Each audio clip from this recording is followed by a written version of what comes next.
উত্তর আটলান্টিক ও আর্কটিক মহাসাগরের মধ্যে অবস্থিত বৃহৎ দ্বীপ গ্রিনল্যান্ড বর্তমানে ডেনমার্কের স্বায়ত্ত শাসনে থাকা দ্বীপটির ভবিষ্যৎ নিয়ে ৯-৬ খেলায় মেতেছে মার্কিন প্রেসিডেন্ট ডোনাল্ড ট্রাম্প। দ্বিতীয় মেয়াদে হোয়াইট হাউসে এসেই দ্বীপটিকে যুক্তরাষ্ট্রের সঙ্গে সংযুক্ত করার প্রস্তাব দেন তিনি।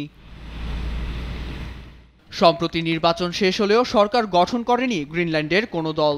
এমন পরিস্থিতিতে গ্রিনল্যান্ডকে অর্থের বিনিময়ে কিনে ফেলার প্রস্তাবকে ট্রাম্পের ধূর্ত চাল হিসেবেই দেখছেন দেশটির বাসিন্দারা। এছাড়া সরকারবিহীন পরিস্থিতিতে মার্কিন প্রশাসনের কর্মকর্তাদের সে দেশে ভ্রমণকে ভালো চোখে দেখছেন না মানুষ। নির্বাচনে শেষ হলেও আমাদের সরকার গঠিত হয়নি। এমন পরিস্থিতিতে ভাইস প্রেসিডেন্টের সফরকে আমরা স্বাগত জানাতে পারছি না। স্বাধীন মানুষ হিসেবে ট্রাম্পের হাতে বিক্রি হতে চাই না আমরা।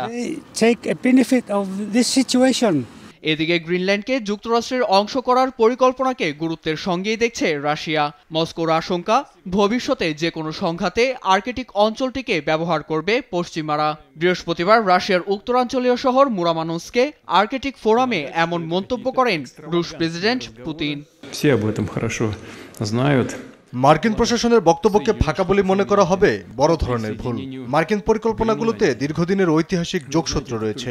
1860 সাল থেকেই তারা গ্রিনল্যান্ড ও আয়ারল্যান্ডকে যুক্তরাষ্ট্রের সঙ্গে যুক্ত করার চেষ্টা করছে, কিন্তু এতে সম্মতি ছিল না কংগ্রেসের। উত্তর আমেরিকা ও ইউরোপের মাঝামাঝি কৌশলগত অবস্থানে রয়েছে গ্রিনল্যান্ড। জলবায়ু পরিবর্তনের কারণে সমুদ্রপথগুলো উন্মুক্ত হওয়ায় আর্কটিক অঞ্চলে যুক্তরাষ্ট্র, চীন ও রাশিয়া নিজেদের স্বার্থ নিয়ে তৎপর হচ্ছে। নীরব দাস, নিউজ ডেস্ক, দেশ টিভি।